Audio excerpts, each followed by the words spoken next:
There you go, Jen. Thanks very much. Thank you. How you all doing?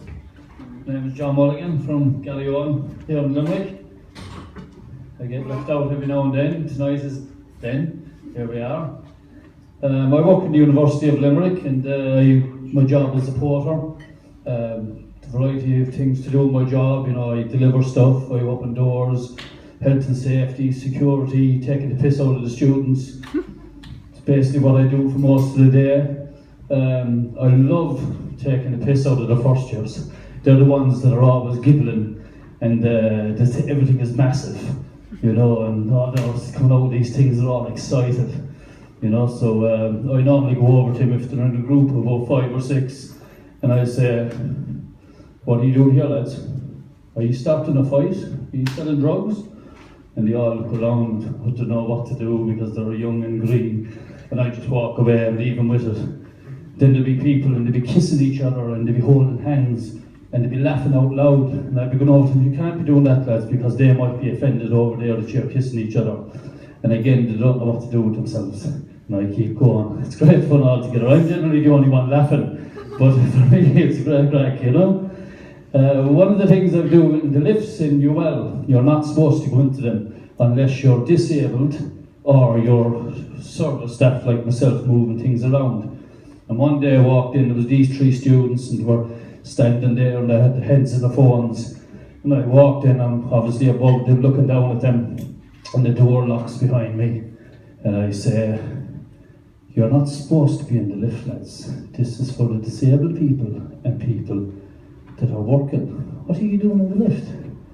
And they all look at each other and they don't know what to do. And now, when people have their heads in the phones, there's about a 10 or 20 second zone out thing. They're in a different world altogether, so they don't know what's going on. So I say, "Right, lads, that's a €10 fine, and I need your IDs, please." So they're hands in their pocket, they're looking at each other and they don't know what to do, and they're taking their tenner out, and it's probably all they have for the week. And they're looking at me, and the door opens behind me, and I walk out. "I'm only messing with you, lads." And all you hear is, "Oh, Jesus." But where's the other one? Give us a second first time now. See where I am. No bother, John. Are you up to it now, John? Have a look.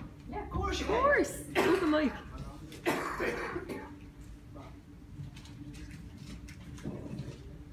There's loads, lads. About an hour and a half. It's only 5 minutes. Stephen, yeah? you can go home.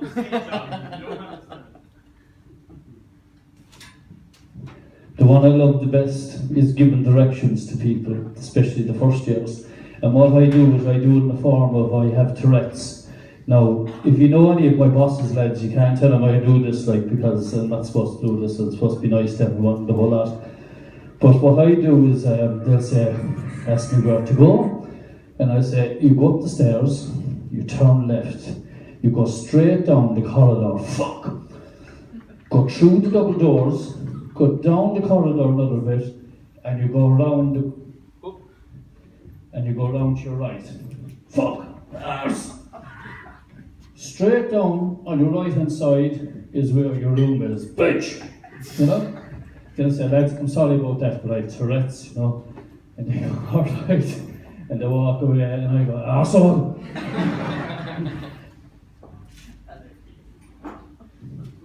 I have 3 boys. They're 6, 4.5, and 3. And I love having fun with them, playing games, doing stuff, whatever. And one of the things we do in the morning is we have a piss together in the toilet. And we stand around the bowl, all 4 of us. And it's just a bit of fun. It's about building confidence, and you know, we're all comfortable around each other, you know, because they have to go out to the world and meet other fellas, you know. So we're there, and I tried to add a little bit of fun to it. So we pretend we're in Star Wars. So obviously we stopped off and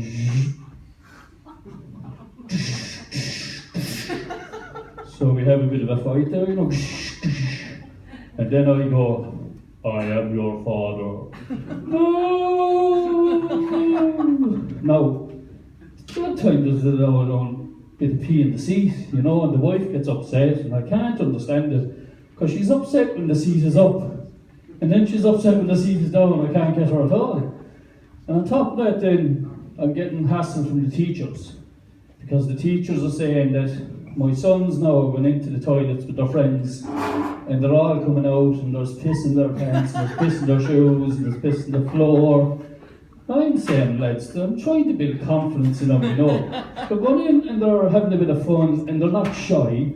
It's only a bit of piss, like, you know. So they'll give me hassle. Now, the only one to support me is Father O'Brien. Now, Father O'Brien is saying to me that he also agrees with me, and it builds confidence, and it's good for them. And every morning he's at our house, and he wants to join in.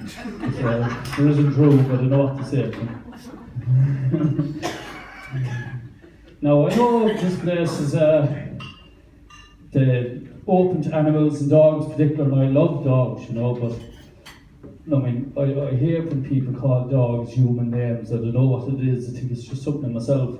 And I met a friend of mine the other day and hadn't seen him in a while, and he comes over to me with a dog I'd never met, and he goes, "Susie, there's John." I go, "What the fuck are you doing? How can you call a dog a human name?" I'm thinking of all the implications that could happen if you're out and the dog gets lost, and you're going, "Susie! Susie!" And Susie then walks up to her. She's a woman, and she's a big strapping, probably lesbian. No, I'm not getting at lesbians, I'm just imagining in my own head what she looks like. And she's standing there. I said, "What do you want?" And what are you going to say to her? That you just named your dog after her beloved name? I can't say that to her. I thought you were someone else you could say it to and let her off, you know. But see, dogs don't understand English. You know, so you can call them anything. You call a dog Blackie or Bonehead. They don't know the difference. You know, it's just a name. Like, a dog will understand certain words you repeat, like their name, like Susie and Walkies. So when you go, "Susie, do you want to go for a walkies?" What the dog actually hear is, "Susie, blah, blah, blah, blah, blah, blah, walkies." That's what they do. And they also understand tone. So if you're being nice to them, "Oh, that's a good girl, Susie," they know they did well. But if you say, "That's a bold dog, Susie," they know they did not. It's tone. And they also, like, we express each other with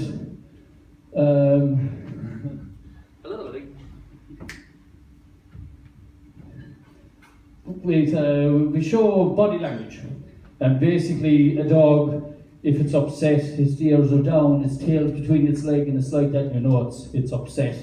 And if it's happy then, and it knows it's going for walkies, its ears are up, its eyes are up, and it's walking in and out, and it's going like that. It's really excited, and it's showing its arse to you because it wants you to sniff their arse. Did you know that, lads? Anyone has dogs? The dogs want you to sniff their arse because dogs do that. You ever see dogs that meet each other? They go, "Oh, jeez, go home and try it with your dog, lads. It might be a bonding thing you're missing out on, you know. But it's a bit more to that, I can't think of it. Just last one. I was in the toilet recently, and I was going to the toilet, and there was a fella beside me, obviously, and he was telling me a very sad story. About him and his wife, and they were having trouble, and you know what I mean, being Irish, like, you know, like you're saying, have confidence in that. We can't look at each other, because if you look at a fella, like, you know, and you even get a glance, you might think you're a gay fella, or you're a priest or something, and you don't know what to do, like, you know, so you just can't look at him at all, you know. And so I was there anyway, and I was air drying. You know, I don't know if you know air drying. Do you know when you finish the toilet, you give an old shake? I used to knee mine, you know. So on that particular time, I had a nice pants on, and I didn't want to knee it because I didn't want to stay under the pants. So I was there and I was air drying, and he was talking away, and I wasn't really interested, to be honest. And so I went up the phone anyway, and I zoned out for that few minutes anyway, and he was there, and he was blah, blah, blah, blah. But then all of a sudden, I noticed he changed, and he was, and I looked down as he was giving me a blowjob. Now, I didn't know what to do, to be honest, you know. It took me about 40 to 50 seconds, up to 2 minutes to get him off me, right? And I didn't know what to do, so I said, "Hang on there now," and he just says, telling me that he was having trouble at home. He was telling me a very funny story, actually, but it was actually sad to him, but I thought it was very funny. And he's trying to make up with the wife, you know, and he's asking her if he give her breakfast in bed. And she's obviously upset with him because she knows about what he's up to in the toilets, and you know, and she just doesn't want to give in, and he's persisting, oh, come on, I love you so much, let me make you breakfast. So she says, okay, go on. So she goes, I want a scrambled egg, I want a fried egg, I want a boiled egg, I want 3 slices of toast and a cup of tea. Now she's the right pitch length, right? Because they have only 2 slots in their toaster, right? And they've only 1 frying pan. So he's going to have to work to get this order, right? But he loves her because they only get stuck in.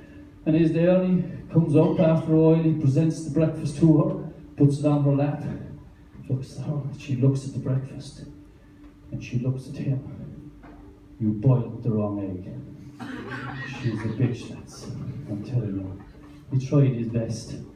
But listen, I think he should be encouraged. I personally think he should be allowed to give blowjobs to people inside the toilets. For the simple reason it's going to make people happy and it's going to be good for the economy. Right? Now listen to this now. He's kneeling down on his knees there, and he's doing the job, and he's making people happy. No, not that he made me happy, no, I was a bit shocked now, but anyway he does. And he's going to grub up his knees. He has to go to the dry cleaners. He can't ask the wife to wash his pants, she'd know the crack, you know what I mean? So dry cleaners, more money for the economy. Now, he's probably going to have something on his t-shirt or his top, like, you know what I mean? So he's going to throw that out, unless you're Monica Lewinsky, you want to keep your tops, you know, but that's all evidence on it, but I don't know, but you're not going to yourself. So you're going to buy a top, more for the economy, it's very good, you know? Probably get rid of his hair, he'll have to wash his hair, shampoo, more for the economy. He might even need a hairdo if he's worried about himself, more for the economy, lads, you know? I personally think that there'd be less people on trolleys in hospitals because they'd all be in the toilet. And then you'd have to build more toilets, so there'd be more for the economy. I think I need a piss, lads. Thank you very much.